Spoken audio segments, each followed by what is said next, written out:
Thank you all for joining us. Erica, you can go ahead and move to the next slide. I want you guys to just, appreciate you guys for all joining us this afternoon.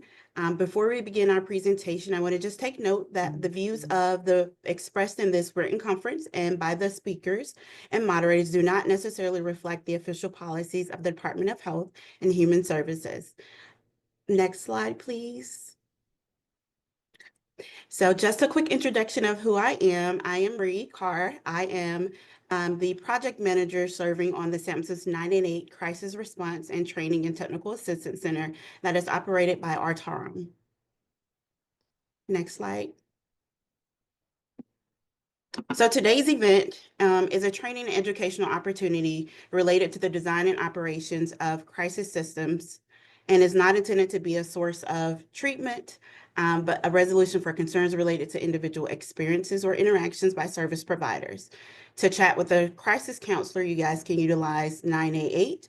And then also for additional training and technical assistance, support or feedback, you can also reach us at the CSR-TTAC team by utilizing support@988crisisttac.org.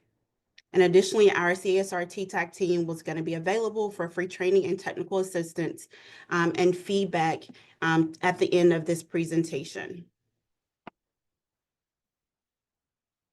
All right, before we officially get started, I want to take just a moment to go over the objectives for the webinar this afternoon.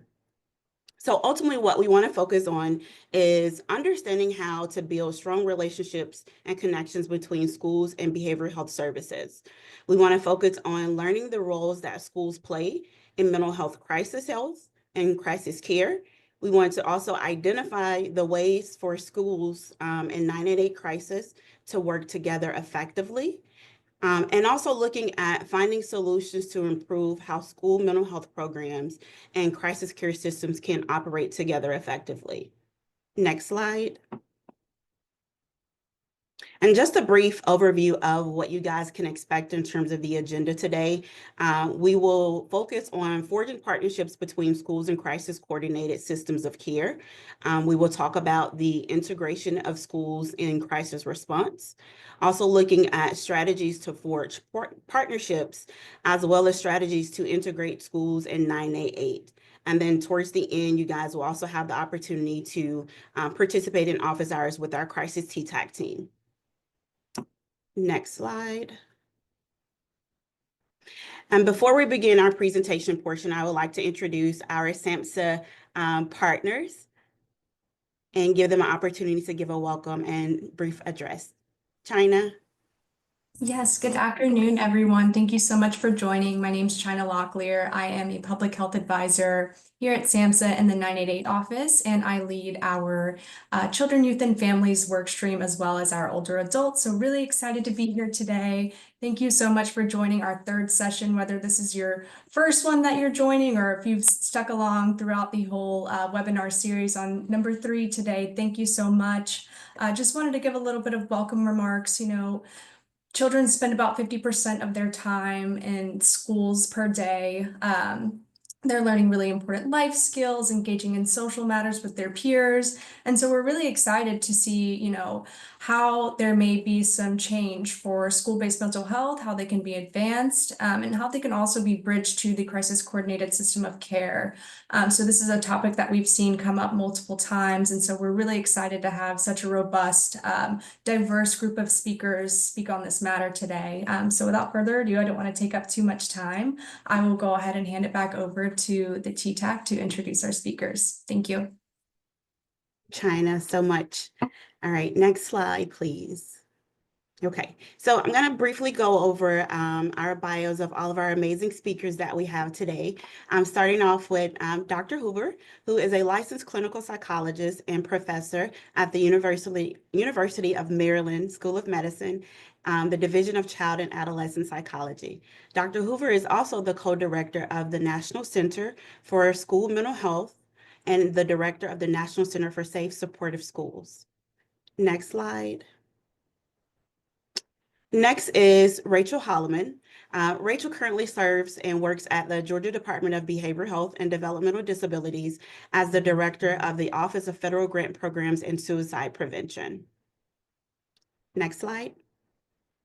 Lauren is currently the Executive Vice President of Clinical Innovations for Compass Health Network. She also comes to us with over 20 years of experience in behavioral health. Next slide. And Casey Muckler is the statewide crisis services coordinator at the Missouri Department of Mental Health. She also serves as the 988 state lead for Missouri and facilitates the 988 implementation and crisis service advancement efforts. Next slide, please. Okay. And Dr. Bart Andrews is the statewide crisis services coordinator at the Missouri Department of Mental Health and is also the 988 state lead for Missouri. Next slide. And so without further ado, I am going to pass things over to Dr. Hoover to get us started. Great. Thank you so much, Bree. Appreciate the welcome and the invitation to join this esteemed group of panelists today, and I really look forward to the discussion.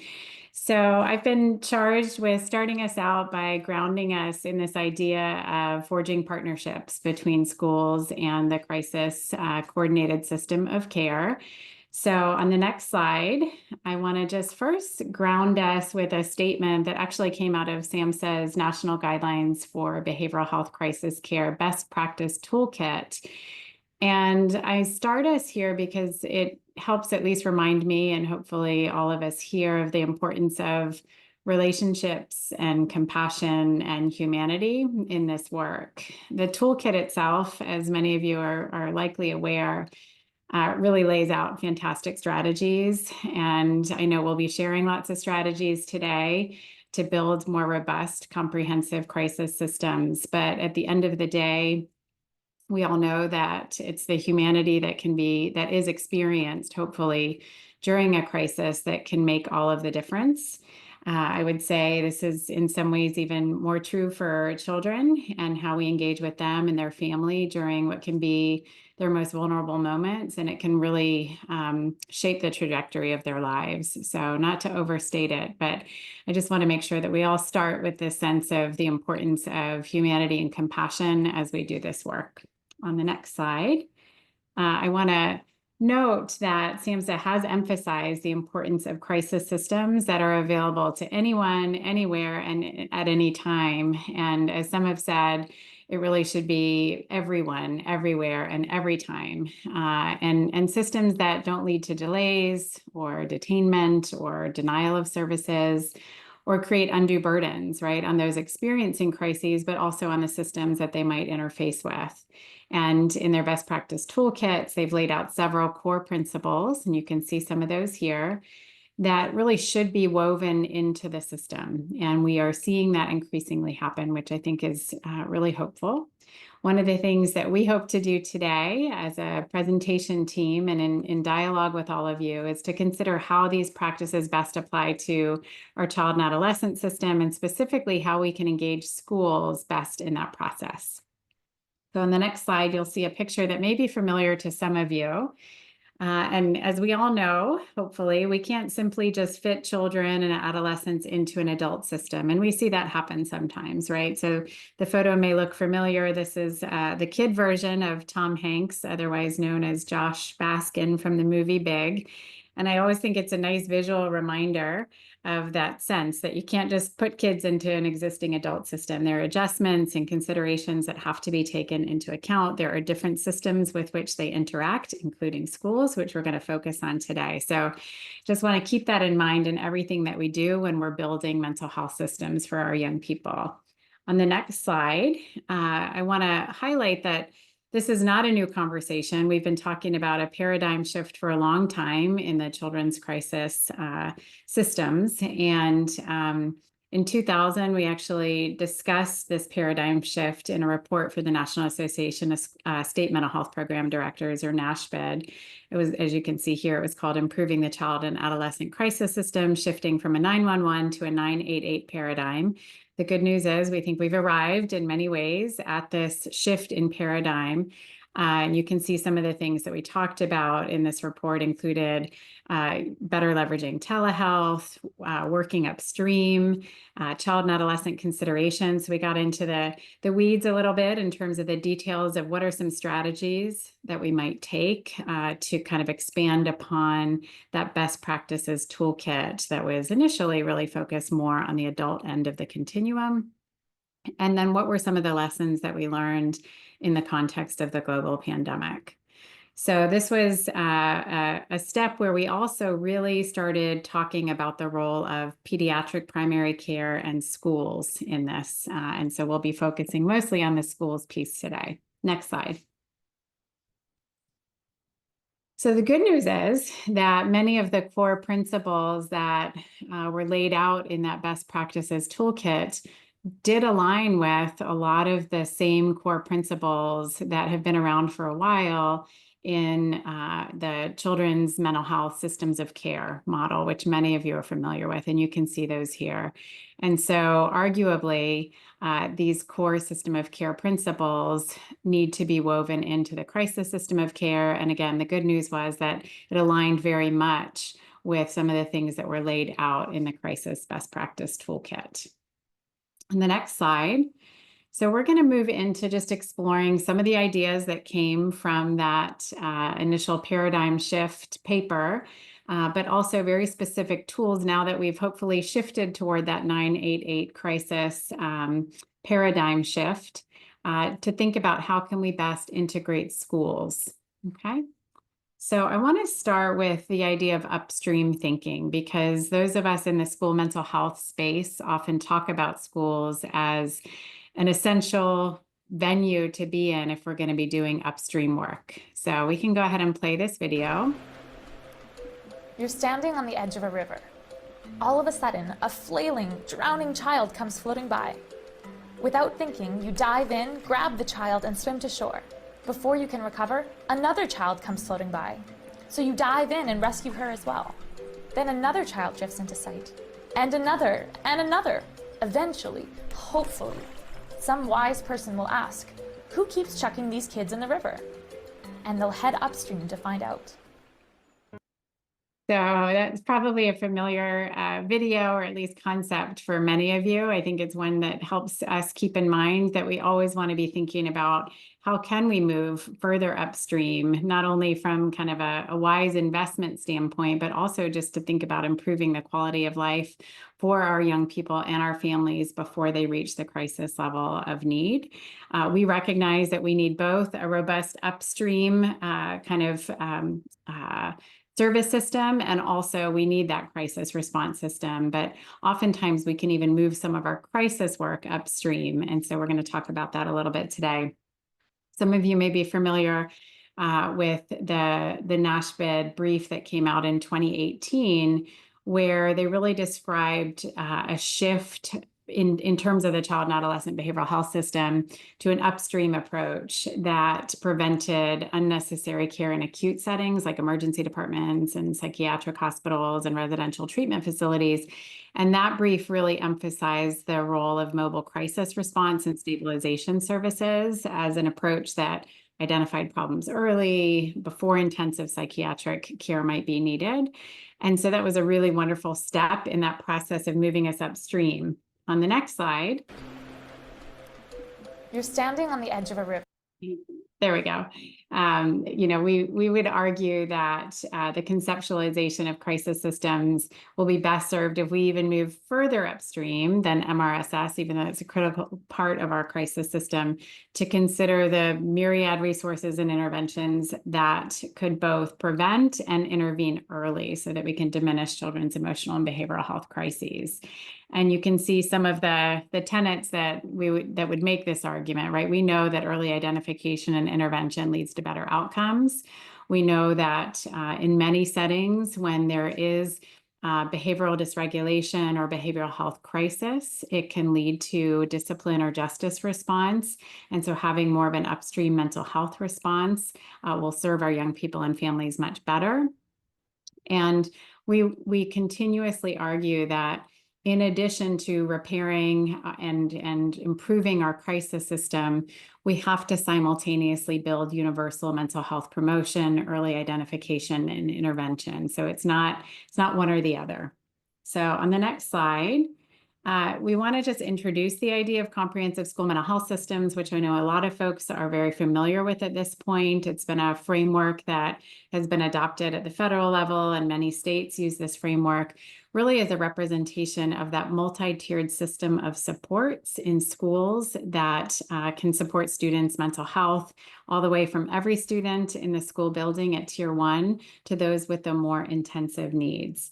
And so this is often done in partnership between schools and communities. So often we have all of our educators and school staff and even our peer supports in the building, and our student mental health specialists in the building providing some of these tiered supports. And community partners, including hospital systems, behavioral health partners, often come in to augment some of the tiered supports as well. We would argue that this type of framework is absolutely critical to supporting our crisis systems. And on the next slide, we show an example. I won't get too much into the details here, but this reflects kind of an illustration of how this is put into practice on the ground level. This was actually a randomized controlled trial that was funded out of the National Institute of Justice with a focus on crisis prevention and response through comprehensive school mental health systems. And you can see here that it wasn't just, oftentimes we see crisis response really focused just on that higher end need or that higher end of service. This really had multiple layers all the way from that higher end of care, that crisis response, including training all the educators in life-space crisis intervention, developing a standardized crisis response protocol, but all the way up to those Tier 1 universal prevention activities. In this case, they used something called the Safe School Ambassador Program. They also used positive behavior supports. They trained their educators in signs and symptoms. So we just want to encourage you to be thinking about all of the tiers of support that need to be in place in a school and how they can kind of bolster your crisis response. On the next slide, we show some of the results of that RCT, that randomized controlled trial. In addition to knowledge acquisition and behavior change in both staff and students, we saw some really exciting results in terms of 56% fewer suspensions, 75% fewer office referrals, some of the things that we know our school administrators care about, but also our behavioral health system, our families, and our students care about as well. So on the next slide, I do just want to mention, I know we're here today to talk about schools, but when we talk about moving upstream in our crisis response system for young people, we also want to highlight the importance of primary care. We know that pediatricians remain a trusted and well-utilized venue for many children and families to receive mental health supports. We know that they can be particularly helpful in apprising families of the 988 system, providing families with strategies around mental health and de-escalation and support. We know that many states also have child psychiatry access programs that partner with primary care. So just want to keep this in mind as we're thinking about moving upstream. All right, let's move on. On the next slide, and in the next section, I just want to spend a few minutes focused on strategies. So strategies to form partnerships. All right, so as we think about, well, how do we form these partnerships between our community providers, our 988 systems, and our schools? And I won't go into detail on every one of these, and you're going to hear some really wonderful state and local examples. But these are some of the areas that we've seen be successful in terms of that partnership between schools and 988 and community systems. So clear communication channels is always a good place to start, having a centralized point of contact for who schools can communicate with in a crisis response team. And, you know, we know that many schools kind of operate within their walls, their system, and reaching out in the event of a crisis may be complicated and confusing at times if they don't know who to reach out to. So having a really clear, coordinated communication channel is important with, you know, kind of protocols for timely information sharing. That's hard when data systems are not in place to do that, but at least starting with those policies and protocols can be really helpful. We know staff training is critical here, not just for your community crisis folks, but also everybody in the school building on understanding warning signs and conducting workshops for educating school personnel on the 988 crisis hotline and other local mental health resources. It can be very useful to develop MOUs between schools and local crisis response organizations that talk through roles, responsibilities, et cetera. And then every school system does have a crisis response protocol, but oftentimes they have not been updated recently. They may not include the partnerships with 988 systems yet. So really taking a look at those policies at the school level and making sure they're updated to reflect the recent changes in our crisis systems. On the next slide, we have a few more strategies. We know that engaging families and communities is essential. So community events, and we know lots of places are doing this, community events, information sessions to raise awareness not only about the 988 system, but also about what's available in the schools and how those two things intersect. We do believe that we have to be providing mental health supports where students are, and that includes schools. Young people are much more likely to receive mental health services if they're offered in the school setting than they are in some of our traditional mental health community centers. And then, of course, we know data and funding and policy support is essential for our 988 and school systems to work together. So there's some detail on that here. I want to provide a couple of examples. So on the next slide, and again, I know you're going to hear from folks who are doing this work right on the ground. So, but just to share a couple of examples. So Oklahoma's Youth Crisis Mobile Response, they have a rapid community-based mobile crisis intervention service, and they've been very intentional around integrating with schools. So schools coordinate with these mobile response teams to manage crises. So it's one good example of how that partnership with schools can happen. On the next slide, we've got Florida's mobile response teams, and they established MRTs, mobile response teams, that provide that on-demand crisis intervention, including in schools, that are available 24/7. And the goal is to respond within 60 minutes. Schools in this work collaborate with MRTs to ensure that immediate support. So there's a lot of coordination between the mobile response teams and the schools to facilitate that timely intervention. On the next slide, we have another example of where this is happening on the ground. Many of you may be familiar with Connecticut's Children's Mobile Response and Stabilization Services. They're often held up as an exemplar nationally, and they have also been intentional about their integration with schools. So schools partner with their mobile crisis intervention services that are tailored for children and families.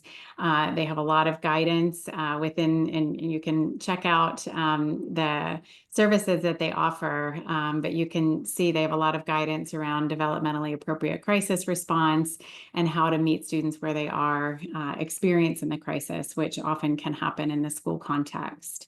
The final example here of these strategies on the next slide is California's crisis response box. And many of you may have seen this as well. It's a toolkit that was really designed specifically for schools to help them prepare for and respond to critical incidents, including how to engage with their community partners when a crisis occurs. So we're seeing lots of excellent examples of how our community crisis response systems for children and adolescents are being intentional about and setting up policies and practices to integrate with schools. So in the next section and on the next slide, we're going to just close. I'm going to close with a few comments about specific strategies for integrating schools and 988. All right, so as you can see here, the first example, or the first strategy rather, is educating students and staff about 988.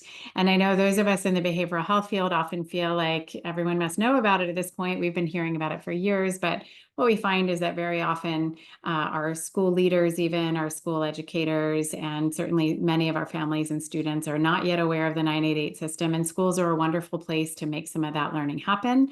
This is one example. The Missouri Suicide Prevention Network developed a 988 guide for schools. So again, just one way of leveraging the school system where most of our young people are to create that education opportunity. On the next slide, we've got another example, another strategy. So how can we, and I already alluded to this, but how can we ensure that 988 is integrated into school crisis protocols?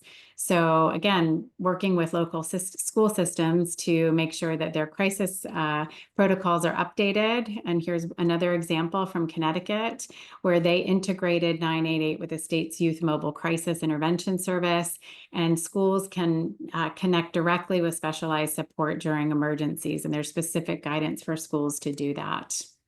On the next slide, another strategy that we speak about is establishing partners with local crisis centers. So the schools and school districts can strategize by connecting directly with their local crisis centers. This is just an example from Virginia, where their local school districts are coordinating community emergency response to support their 988 hotline implementation. So again, you know, our systems, as we know, unfortunately, often operate in silos, but having that intentional connection between schools and local crisis centers and working out those policies and practices is really critical. Another strategy on the next slide is promoting awareness through schools campaigns. And this is, you know, aligned with the first strategy that we talked about educating folks in the community, but really being very intentional in terms of how we do that through effective communication and marketing. This is one example of how NAMI provides programs like Ending the Silence, where they go into schools and provide training to students and families and educators, and they have begun to integrate 988 into that learning process. And then finally, we want to highlight the role of peer support programs in this effort. So this can be a nice strategy also to integrate 988 as one of the resources that peer support specialists or partners are trained in when they are providing support, when they recognize signs and symptoms of mental health challenges, or they're training their peers in how to do that. They can guide them toward using 988 as a resource. So those are some of the strategies that we've seen crop up as we've really moved this paradigm toward this paradigm shift from a 911 to a 988 culture, and the way that schools can be involved. So I appreciate you allowing me to open us up today. And now I know that we're going to hear some state and local examples. So I'm going to go ahead and pass it on to Casey. Thank you, Sharon. We're so grateful for the opportunity to share about Missouri's strategies to engage our schools. I'm Casey Muckler. I'm the Crisis Services Coordinator at the Missouri Department of Mental Health, and I'm joined by my two friends and colleagues, Dr. Bart Andrews and Lauren Moyer, who are the chair and past chair of the Suicide Prevention in Schools Committee, and they have just been instrumental in the success we have had in building partnerships with our schools here in Missouri. So Missouri has worked to build a comprehensive and robust crisis system of care, with the three core components being 988, our mobile crisis response services, and our behavioral health crisis centers. And providing crisis services for youth has always been a huge priority for us here in Missouri. And we do have a specific crisis program available dedicated to serving youth. That would be our youth behavioral health liaisons. And these liaisons are behavioral health professionals who are available statewide, and they work to connect children and youth with appropriate behavioral health services. And they try to divert youth away from hospitalization and out-of-home placements wherever possible. So Missouri's crisis response providers have often worked really closely together to support an individual in crisis, which often includes that youth and family involved. And our providers also work very closely with the school communities, which you'll hear Bart and Lauren talk about here in a bit. Next slide, please. So in thinking about engaging our school communities, we heard quite a bit from our school professionals that they really wanted some information on how to support a student or a school community member who may be suicidal or in a behavioral health crisis. And so collectively, we knew we needed to ensure we were taking a proactive approach to supporting those school staff with this. So the Missouri Suicide Prevention Network, which you heard Sharon speak a little bit on, that network has a committee that's dedicated to suicide prevention in schools.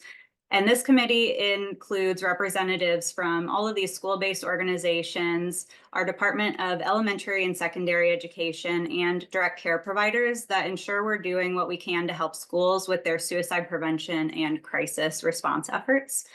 So this committee worked together to develop the Missouri Suicide Prevention and 988 Guide for Schools, which is a toolkit that focuses on suicide prevention, crisis response, and postvention efforts.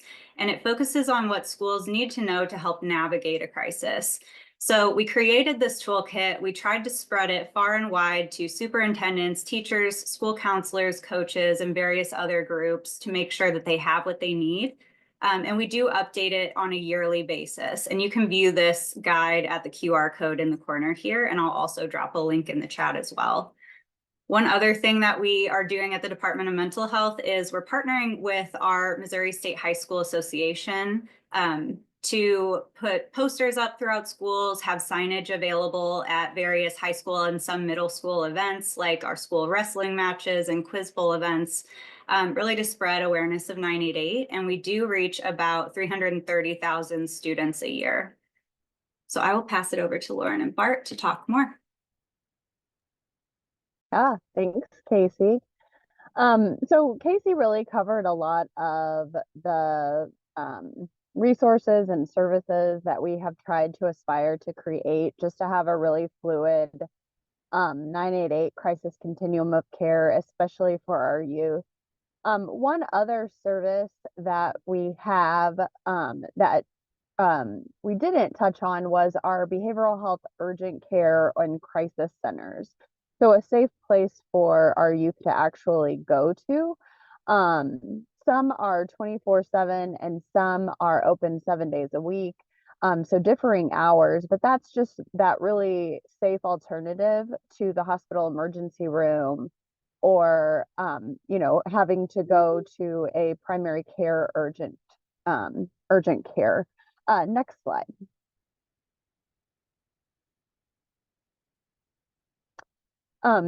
The other piece to this is that for those areas where we do not have that safe place to go, we really have tried to ensure that we have a 24/7 mobile crisis response, whether that be school system, whether it be our folks going to the home, kind of in that upstream manner to where we can model for the parents, like, here is how to de-escalate in the moment. So there are times where we'll have some of our mobile crisis workers actually continue to go back in the home every day, or 3 to 4 times a day, for 6 days at a time, so that we can really help encourage the parent know how to de-escalate the moment and how to avoid, really taking it to that next level of care. Really, hopefully, I'm sure. It looks like Lauren's cutting out, so I'll go ahead and jump in. She'll rejoin us because the work they're doing at Compass Health in Schools is quite amazing. I'm going to talk about when 988 went live. The state of Missouri already had a statewide crisis system they were very proud of. We kind of mapped 988 onto that regional system, and that's gone amazingly well.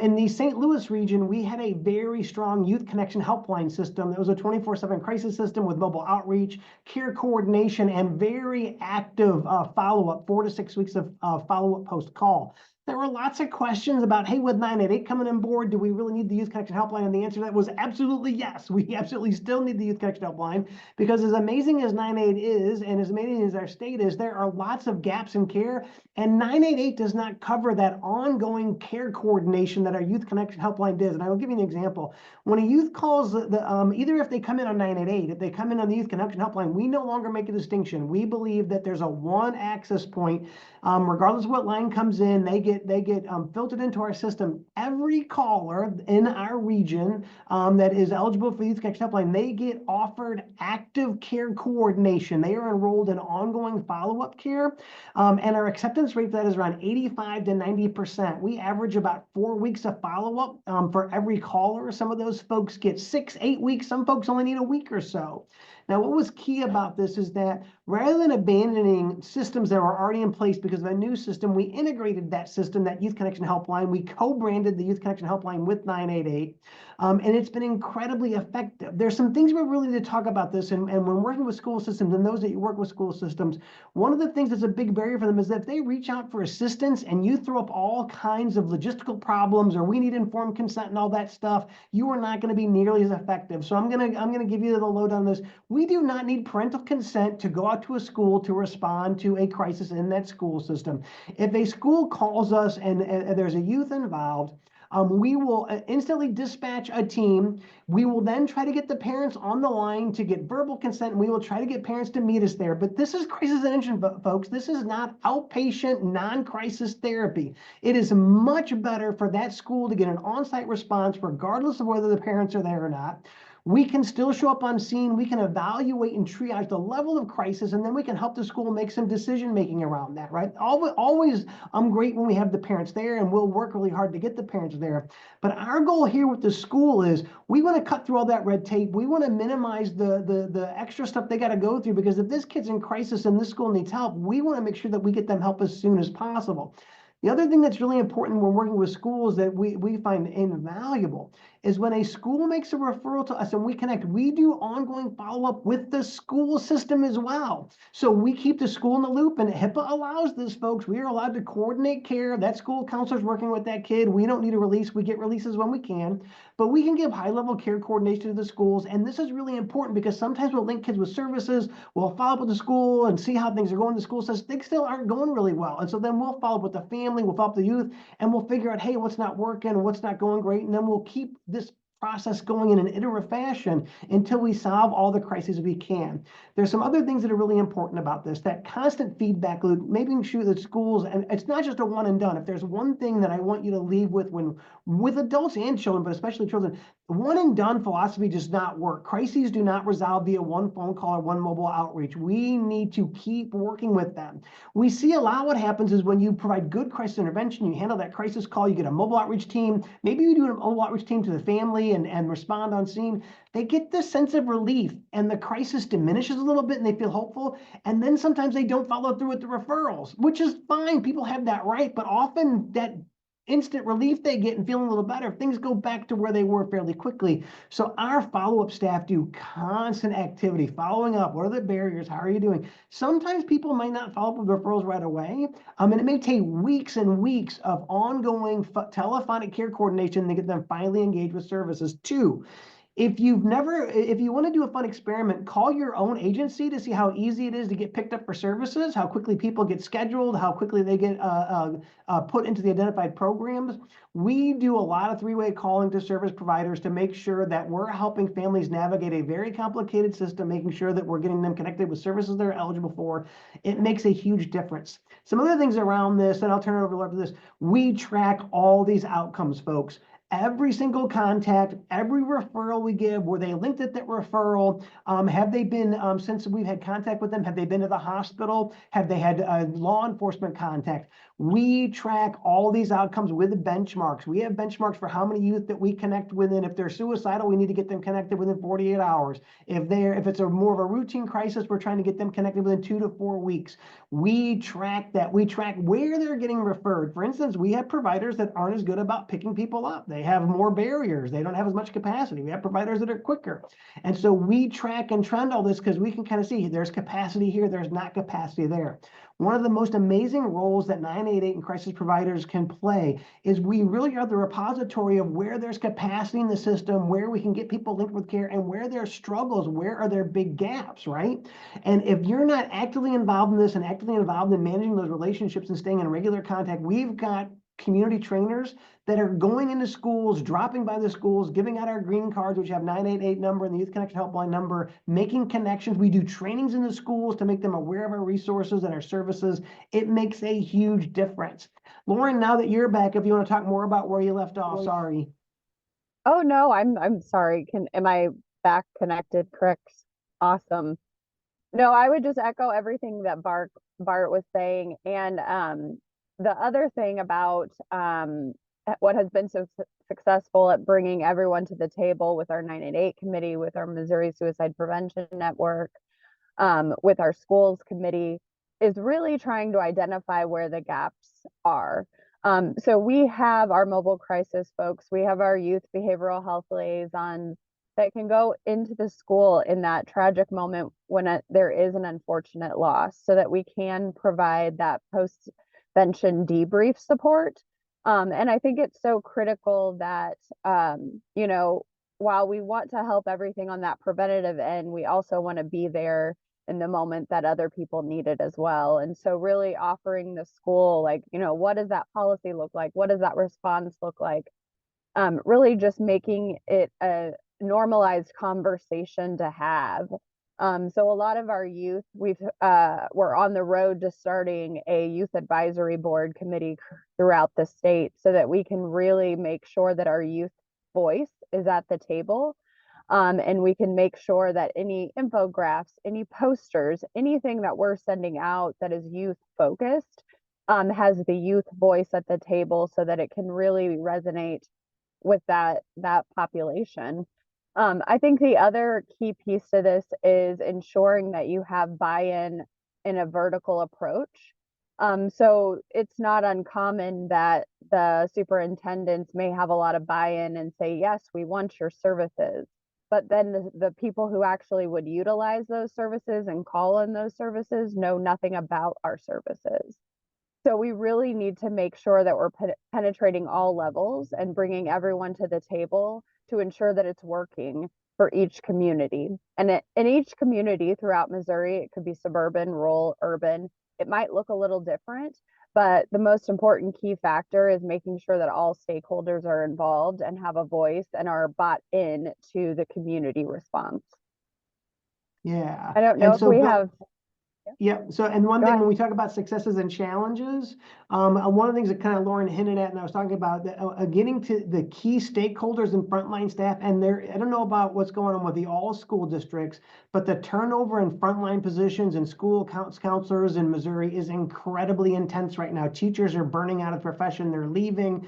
You have got to stay in constant contact and re-engage on a regular basis. If you aren't making regular contact with schools that you're covering, you can lose them. And then it takes a lot of work to re-engage. So of the things that we work really hard on where there are challenges, making sure we're staying front and center, we're constantly engaging, and we're staying connected with those schools and the new folks that they have, because you can get out of the loop really quick. Anything you'd add on that, Lauren? No, I think that that's critical. I think we're all experiencing those workforce shortages, you know, but we try to have community wide treatment planning meetings, you know, ensuring that there is that closed loop feedback loop that Bart mentioned, and making sure that it's not just a one and done situation, but follow up is the key. So I think at this time we will turn it over to Rachel from Georgia. Good afternoon. Thank you, guys. You can go ahead and go to the next slide. My name is Rachel Holloman. I am the director of the Office of Federal Grant Programs and Suicide Prevention for the state of Georgia. And I'm going to pivot just a little bit. Sharon mentioned upstream prevention, and I'm really going to talk to you from that lens and talk to you about prevention and partnering with the school system in regards to 988 in the crisis system and suicide prevention. And I'm going to give you some very specific examples, two in particular, of some things that we were doing in Georgia, have done in Georgia, doing in Georgia, really to get the word out about 988 and to make sure that we are meeting teens where they are. So really focusing on that, integrating 988 not only in our schools, but in our communities. And the first thing we're going to talk about is our Black Youth Suicide Policy Group. Next slide, please. So when 988 was first rolling out, Georgia also had the honor of being able to be part of the federal Black Youth Suicide Policy Group. We were part of the inaugural Policy Academy in 2023. And one of the things that our very wise director did at the time is she made sure that we brought the Department of Education to the table, in addition to Morehouse School of Medicine. Because we didn't know where we stood in regards to Black youth suicide in the state of Georgia. We knew the numbers were concerning to say the least, but we didn't really know where this process was going to take us. But we knew we had to meet these teens and families where they were, and for these youth, they were in the school system. And so we wanted to make sure that the school system was at the table. During this process, we went to Maryland and we met and we did the first cohort. And then we continued and still continue to meet on a monthly basis to discuss goals, objectives, our action steps, recruit others with similar goals to join us, and just continue to move this work forward in the state of Georgia. Next slide, please. Part of this was we developed materials to aid in this initiative. The first step for this was we wanted to know what it looked like in Georgia. What does this mean in Georgia to partner with the school systems? You know, what's the need? Because the school was coming to us and basically saying, prove to us that this is a need and we'll help, like we'll join. And so we were like, okay. So we did this PowerPoint presentation and basically they came back to us and our school representatives were like, no, we need a one-pager. Like we need a one-pager that we can show our leadership to get them on board. And I was like, this is great because we need one-pagers too. Like who doesn't benefit from a good one-pager? And so that's what we did. We put a one-pager together. We can definitely email it out to the group if you would like to be. And it summed up everything. It talked about why we were going to focus on youth. It talked about what the data looked like in the state of Georgia. It talked about our goals and objectives. It gave the school system very clear action steps of what we were going to do. And part of that was create a mental health resource directory for them so that they knew what to do if they were in a crisis situation with a youth and what that looked like. And of course, a big part of that was 988. Next slide, please. So like I said, this started in 2023 and we're in 2025. And we're still meeting. And this is kind of the blown up version of this one pager. And it talks about everything. It talks about our trends. It talks about our research links. And it was something that we could give to every school in the state of Georgia, every teacher, every leadership, parents, just to kind of show them that this is what we were doing and this is why we were doing it. Next slide, please. And I would tell you that it was very important because we got the school buy-in that way. By having this one pager, we were able to go to all the school systems and say, okay, this is a need.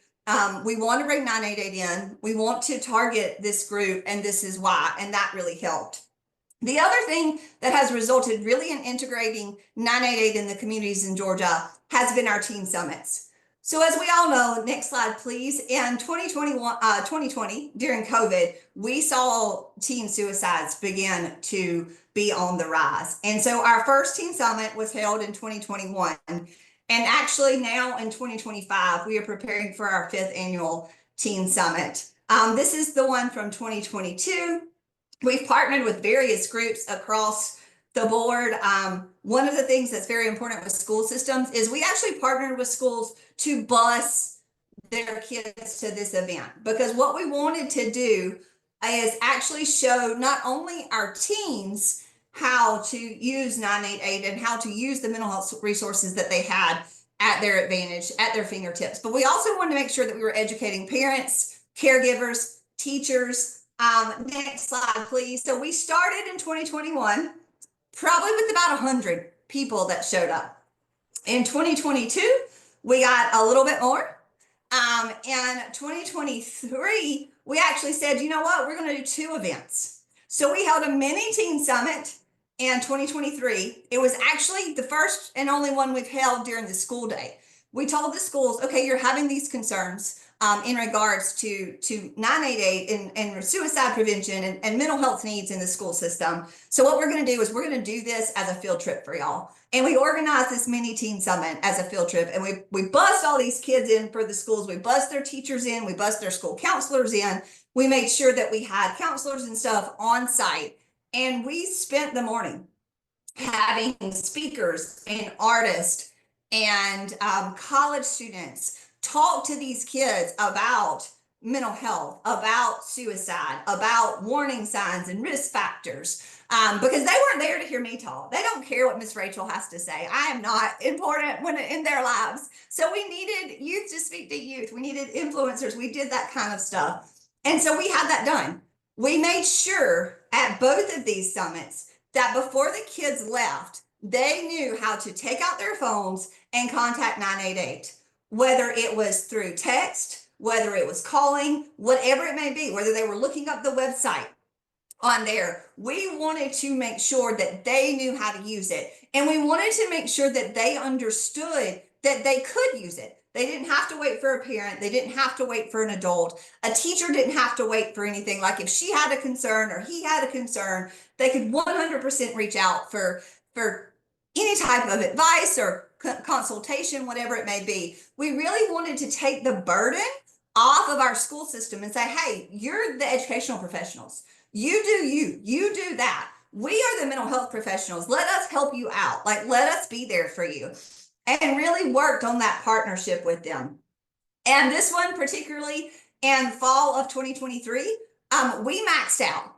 We could hold 500 people at this event site.